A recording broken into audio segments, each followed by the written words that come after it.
Right, buttonhole stitch. I'm going to put this on as a separate file to the other stitches because I've already uploaded that one to YouTube, and it doesn't matter. It just means that on that page you'll have more videos. So the thing to remember with buttonhole stitch is have enough thread in your needle to be able to complete the whole thing, and again, there's no scientific way to figure that out, so you're just going to have to overestimate, I guess. Now it's going to fray because it's silk, but I only need the edge, so I don't want to just let me get some masking tape to pick that up. I don't want to overstitch it because I don't feel like it's really worth it, to be honest. So buttonhole stitch, I use it a lot on seams, joining pieces of cloth. I use it a lot on the edges of pieces of work. You can also use it to attach ribbon. So I could have done buttonhole stitch along both sides of that ribbon, or I could have buttonhole stitched one side, or French knotted the other side, or buttonhole stitch one side, stab stitch the other side, buttonhole stitch one side, bullion loops the other side. So it's really useful. It doesn't just have to be for seams and connecting two bits of cloth. It's really pretty on an edge. I like to go around twice.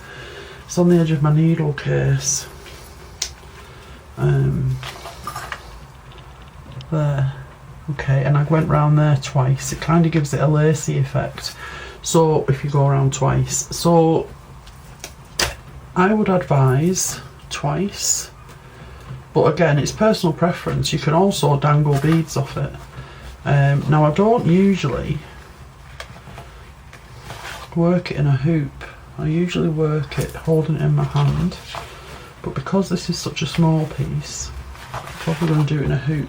When I'm doing the edge, I obviously don't do it in a hoop. I just do it holding it in my hand. Get my hoop.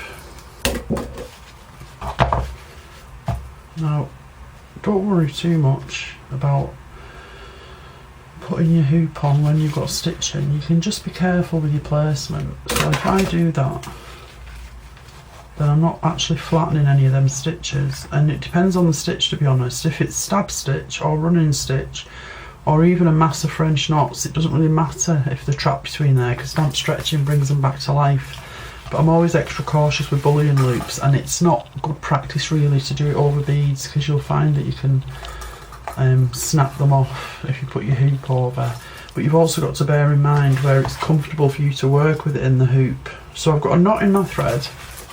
I'm going to come up the very edge through the base fabric and through the edge of the fold over, which this for me is mimicking a seam. Okay, so through the base fabric and through this, like that. Okay, then I go down through the folded fabric about a smidgen away. The closer together your stitches, the lacier it looks, but then it depends as well on what you're stitching through. These are things you have to gauge for yourself. I like to do them as close together as I can, because then it looks lacy, it's less open.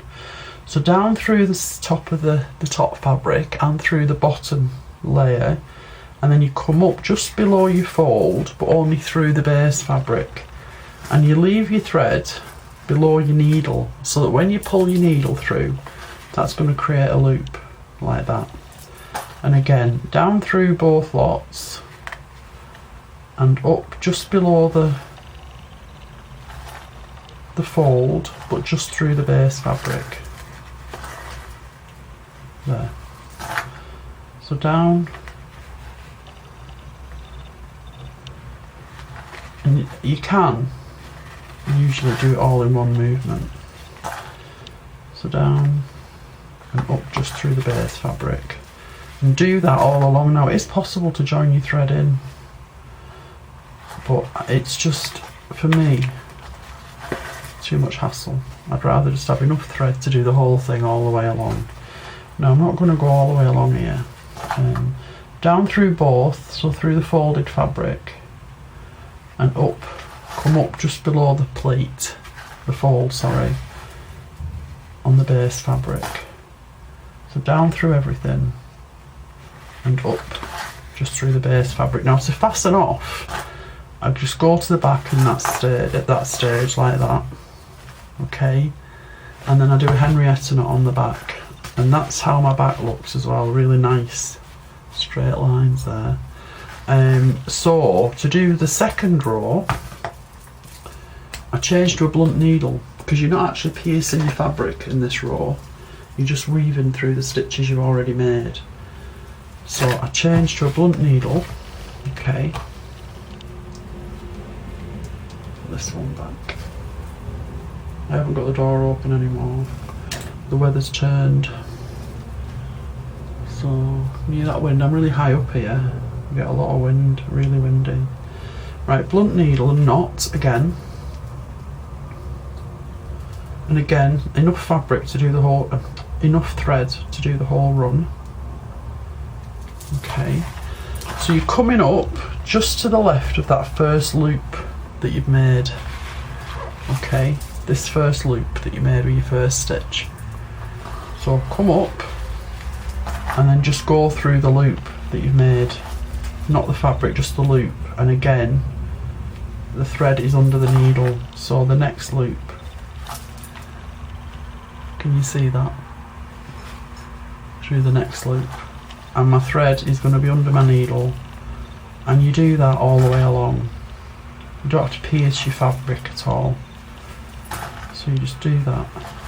And I think it just, for me, it finishes it. It's like going the extra mile, you know what I mean? And I'm a big fan of going the extra mile.